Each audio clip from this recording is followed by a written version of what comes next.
এই মুহূর্তের সব থেকে বড় আপডেট উঠে এসেছে, দেখুন এসএসসি 26,000 চাকরি বাতিল মামলার শুনানি নিয়ে বড় খবর সামনে এলো। আপনারা এই ভিডিওর মাধ্যমে বিস্তারিত জানতে পারবেন।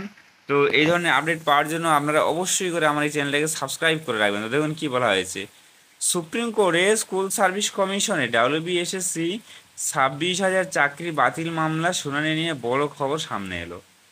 এর আগে 16 জুলাই ওই মামলার শুনানি পিছিয়ে দেওয়া হয়েছিল 21 দিনের জন্য। সুপ্রিম কোর্ট বলেছিল এই মামলার সঙ্গে যুক্ত সমস্ত পক্ষের বক্তব্য শুনে তারপরেই এ ব্যাপারে পরবর্তী সিদ্ধান্ত নেওয়া হবে।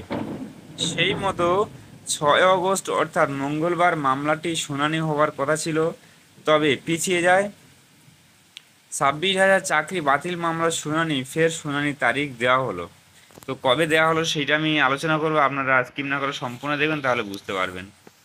এসএসসির চাকরি বাতিল মামলা সুপ্রিম কোর্টে পরবর্তী শুনানি 28/8/2024 তারিখে অর্থাৎ বুধবারে। সর্বোচ্চ আদালতে প্রকাশিত তথ্যের উপর ভিত্তি করেই এই তারিখ সামনে আসছে। এ রাজ্যের হাজার হাজার চাকরি প্রার্থী এই মামলার দিকে তাকিয়ে আছেন। বিচারপতি চন্দ্রচূড়, বিচারপতি জেবি পাদ্রিওয়ালা ও বিচারপতি মনোজ মিশ্রের বেঞ্চে মামলাটির শুনানি হওয়ার কথা। এর আগে ওই বেঞ্চ অন্য মামলায় ব্যস্ত থাকায় এসএসসি মামলার শুনানি হয়নি। সুপ্রিম কোর্টের তরফে জানানো হয় আগামী 13 আগস্ট ওই মামলার শুনানি হওয়ার সম্ভাবনা রয়েছে, তবে সেদিনও শুনানি হয়নি। এই মামলায় বেশ কিছু নতুন আবেদন জমা পড়েছে। আদালত তাদের নিজেদের বক্তব্য 4 সদস্যের কমিটিকে জানাতে সুযোগ দিয়েছে। সোমবারের মধ্যে নিজেদের বক্তব্য কমিটিকে জানাতে হবে নতুন মামলাকারীদের। এসএসসি নিয়োগ দুর্নীতিতে প্রায় 26,000 প্রার্থীর চাকরি বাতিল করেছে কলকাতা হাইকোর্ট।